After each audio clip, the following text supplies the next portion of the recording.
Good morning, everyone. I don't think the date is relevant to this video. So, there's been lots of white males, in particular, ages 30 to 55, committing suicide. And I've known, personally, 3 people who've knocked themselves off.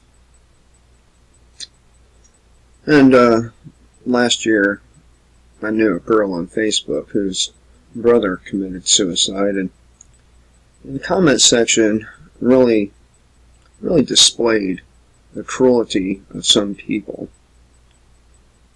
I'm not the nicest person in the world. I'm not. I'm an asshole. Straight up. I'm not friendly to people. Not charismatic. But I'm honest. And faithful. Loyal. If I'm your friend, I'm really your friend. I will kill for you. So, the comment section, it really displayed cruelty to the person who the survivor of the suicide. I don't know if I want to call them victim because it was their choice, but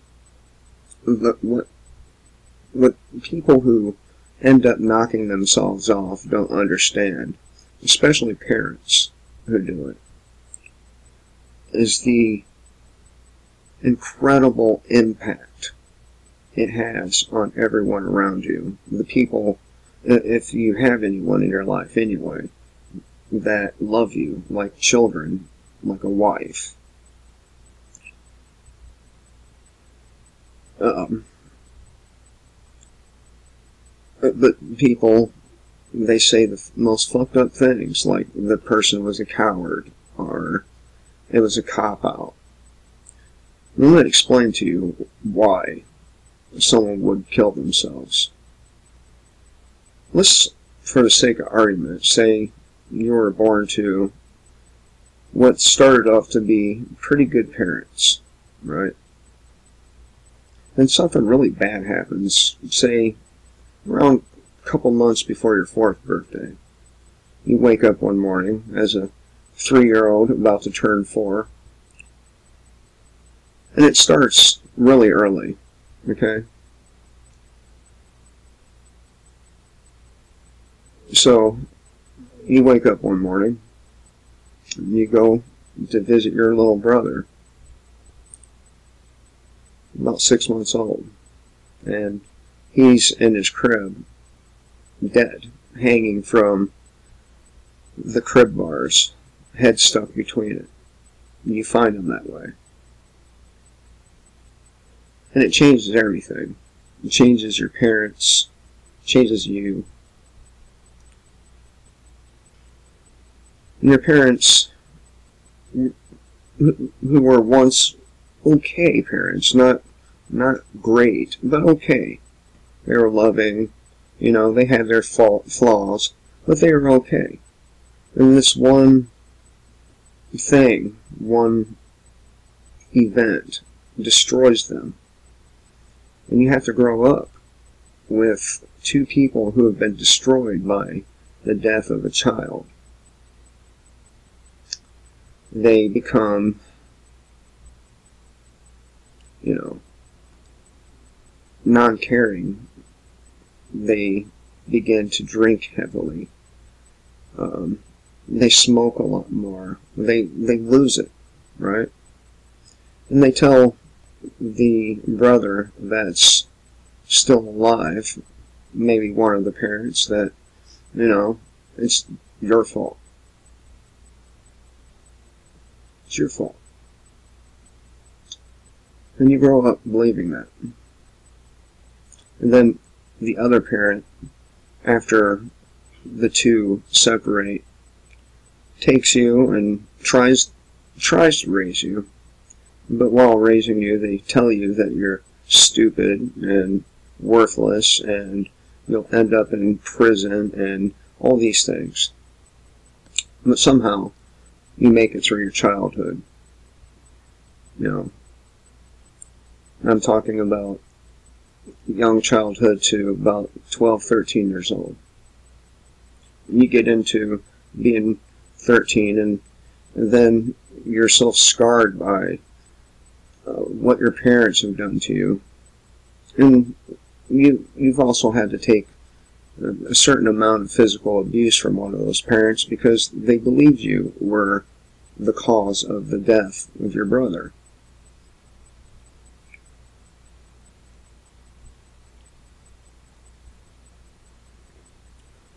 At 13, you've been battered all those years,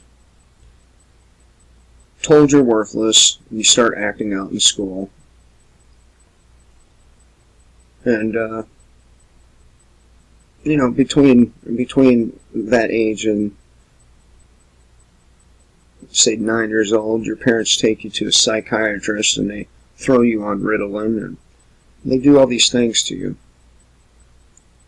It was one bad event after another, just relentless, year after year, and later on, month after month and week after week. Just relentless, bad stuff. There's some people, you know, can get used to it. Some people, it makes them tough. It makes them resilient. It makes them very, very tough. But others, it doesn't. It causes such anguish, right? It's not that the tough people don't feel the anguish. It's more like that they cram it down deep inside their body and try to just deal with it. Not particularly the most healthy thing you can do, but it's better than committing suicide, right? Right? Is it? So, on top of your parents, and on top of that, you deal with bullies. I mean, from kindergarten all the way through, you're dealing with bullies because maybe you're different. Maybe you're smarter than some of them. Maybe you're smaller than some of them. Whatever reason, you're bullied, and it's a relentless bullying.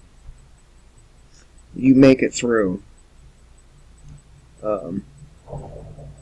being a teenager that's been bullied. You make it through abusive parents. You make it through a brother's death. You make it through all this stuff. And you're finally an adult, 18 years old. But the thing is you didn't have the same life that a lot of other people have, where the parents were loving and encouraging, and you believe you're worthless. You really believe this because you've been told all your life just how worthless you are. And it makes it very difficult to maintain relationships with other people. You're constantly by yourself.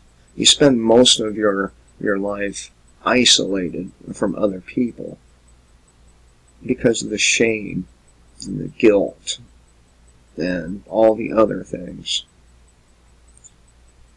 And the bad things just keep happening, one right after another.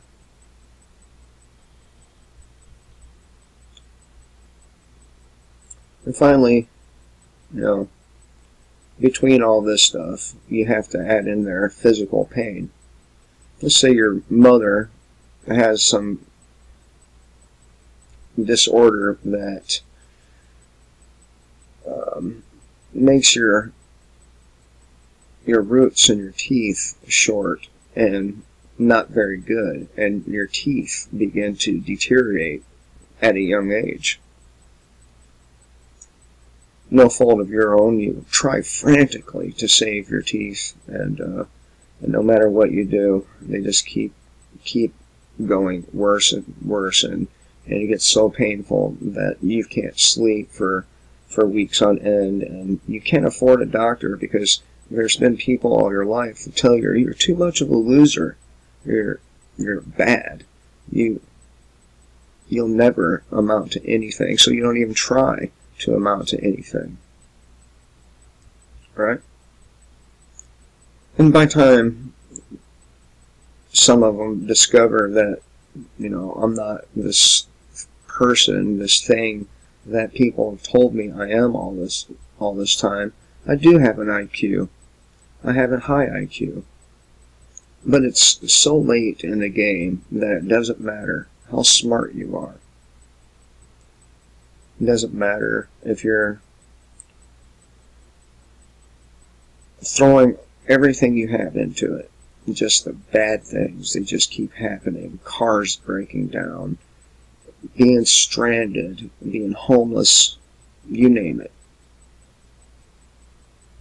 Yeah, and finally, in their 30s, 40s, they've had enough. They've had enough. And they end it. They end their own life. Well, if a person's, by themselves, they don't have family, they don't have anything or anyone that it impacts in any major way, I don't think it's a cop-out. If you think about it, and death is a majorly unknown thing. For some people, they would rather face a completely unknown thing than another day on this fucking planet. You think about it. You go outside in the middle of the day in a city and see all the people just moving around, and each one of them has the potential to be less than human to you. And that's the way it's been your whole life.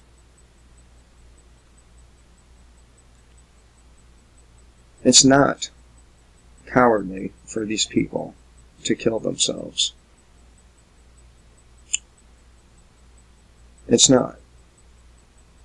I mean, think about it. They already know what's going to happen to them when they open their eyes in the morning. They already know. Either they're going to lose somebody they love, or their car is going to break down, or maybe they get sick.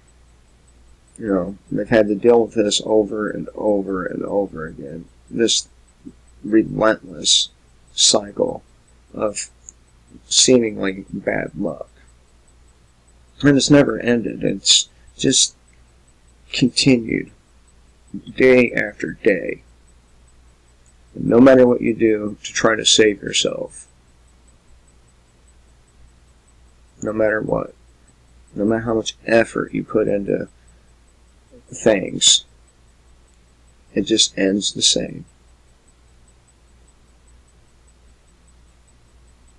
The people who commit suicide, they know what the next day is going to be like. They know what the next week's going to be like. They know what the next month's going to be like. And maybe, just maybe, they're tired of that cycle.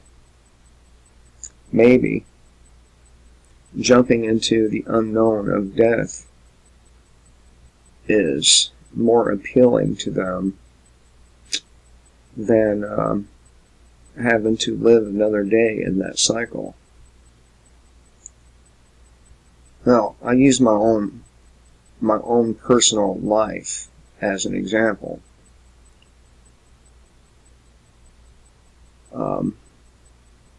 I don't feel like killing myself. I'd be a liar if I said the thought hadn't crossed my mind. But I don't.